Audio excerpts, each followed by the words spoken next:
माँ जी, आज तो मेहमान आ रहे हैं, बहुत ज़्यादा खाना भी बनाना है। मैं मसाले को तैयार कर रही हूँ।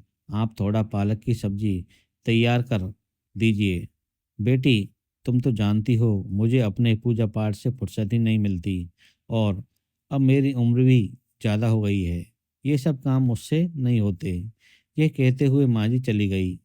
माँ जी, आज मेरा पेट दुख रहा है और रसोई का काम भी संभालना है। आप मंदिर जा रही हैं तो कृपया रिया को ट्यूशन छोड़ते हुए क्या आप चली जाएंगी? ये तुम्हारी जिम्मेदारी है। तुम देखो, मैंने पहले ही कहा है, मेरे पीछे काम मत लगाया करो। यह कहते हुए माँ जी चली गई। इतना सुनते ही नेहा की आंखों में आंसू छलक आ गए। उसने बेटी को रुकने को कहा और रसोई में जाकर गैस को बंद की और ट्यूशन छोड़ने चल दी। नेहा के आने के बाद शांति जी ने घर के कामों से रिटायरमेंट ले लिया था। गलती से भी रसोई में कदम नहीं रखती। अगर बहुएं उनसे थोड़ा सा काम मांग लें या मदद के लिए कहें तो तुरंत मना कर देती। किसी की मजबूरी या परेशानी को नहीं समझती। उधर मंदिर पहुंचते ही शांति जी ने फोन घुमाया अपनी ननद माया को। दीदी, नेहा बहू बड़ी चालाक बनती है। जब देखो मुझसे काम करवाने की सोचती है। आज मैंने उसे साफ साफ जवाब दे दिया। उसका ऐसा छोटा सा मुंह रह गया था। अच्छा, ये तो तुमने बहुत बढ़िया किया। ऐसे ही बहुओं को पैरों तले दबा कर रखना चाहिए, वरना सिर चढ़ जाती हैं। माया बोली। बिल्कुल सही कहा जीजी। ये बहुएं हमें सासों को फालतू रोटी तोड़ने वाली बुढ़िया समझती हैं, काम वाली बाई समझती हैं। बहुत खूब सुनाया, अब कभी नहीं बोलेगी। दोनों ठहाका मारकर हंसने लगी। यही है शांति जी, जिनकी एक बहू है काव्या। काव्या के गृह प्रवेश के साथ ही शांति जी ने घर के कामों से छुट्टी ले ली थी। अब अगर बहू उनसे मदद मांगती तो पहली बार में ही मना कर देती, ताकि कोई दोबारा कुछ कहे ही नहीं। वे अपने पति से कुछ कहती तो वे बोलते, मेरी माँ बूढ़ी हो गई है। बताइए, 60 साल की माँ बूढ़ी हो गई, लेकिन दिखने में तो एकदम स्वस्थ है। खाना पीना भी बराबर करती है। घूमने फिरने में कोई कमी नहीं है। असल में उन्हें बूढ़े होने का एहसास उनकी ननद माया करवाती थी, जो रोज फोन पर उनके कान भरती थी। शुरू से बहू पर लगाम कसकर रखना, वरना हाथ से निकल जाएगी। नौकरी तो बिल्कुल मत करने देना, वरना तुम घर के काम करते करते नौकरानी बन जाओगी। भाभी, तुम बूढ़ी हो गई हो, अपना ध्यान रखो। अब घर के कामों में खुद को खींचने की जरूरत नहीं। बहुत कर लिया जवानी में, अब आराम करने की बारी है। घर के काम बहू करे, हमें क्या। रसोई में झांकने भी मत जाना, बल्कि परोसी थाली में खाना, और रोज बहू से पैरों की मालिश करवाओ। देखो, मैं ये सब करवाती हूँ, कितनी सुखी हूँ। मेरी बहुएं मेरी आंखों के इशारों पर चलती हैं। शांति जी अपनी ननद की बातों में आकर अपनी बहुओं पर दिन रात हुक्म चलाती थी। इस वजह से बहू का नौकरी करना तो दूर, उनका घर से निकलना, मायके तक जाना मुश्किल हो गया था।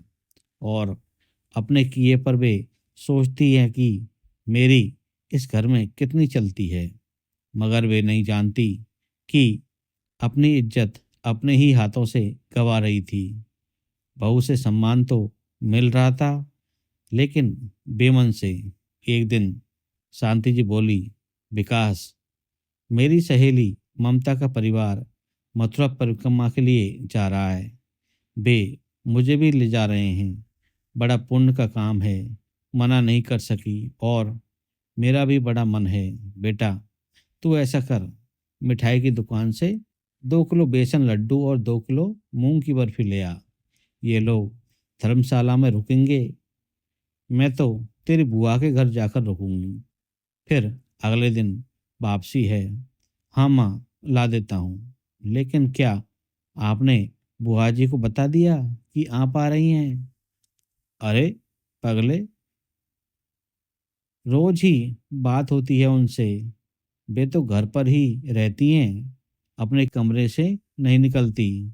ऐसे भैग उनके, और मैं उन्हें सरप्राइज देना चाहती हूँ। बता देती तो अच्छा था। फिर जैसा आपको ठीक लगे। यह कहकर विकास बाजार निकल गया। शांति जी परिक्रमा कर सीधे अपनी ननद के घर पहुंची। अरे भाभी जी, आप अचानक? ना कोई खबर, ना फोन। ननद के पति रमेश जी ने दरवाजा खोलकर उन्हें अंदर आने को कहा। जीजा जी, परिक्रमा करने आई थी तो सोचा इसी बहाने सबसे मिलना हो जाएगा और माया को सरप्राइज दे दूं। अच्छा किया। माया तो रसोई में है, जाइए मिल लीजिए। मैं बाजार जा रहा था, सब्जी और फल लेने। यह कहकर थैला उठाकर चल दिए।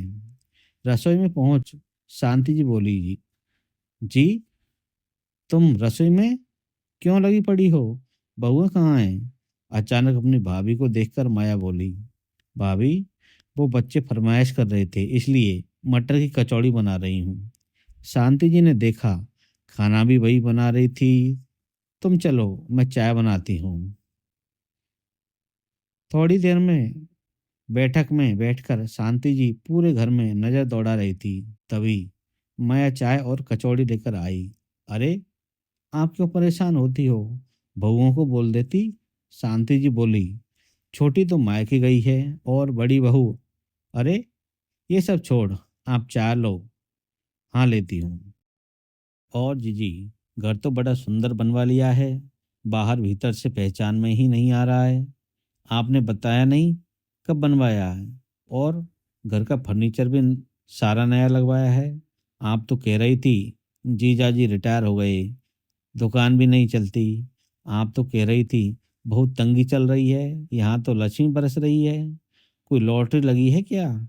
शांति जी ताना मारते हुए बोली। माया का झूठ पकड़ा गया। तभी रमेश जी लौट आए।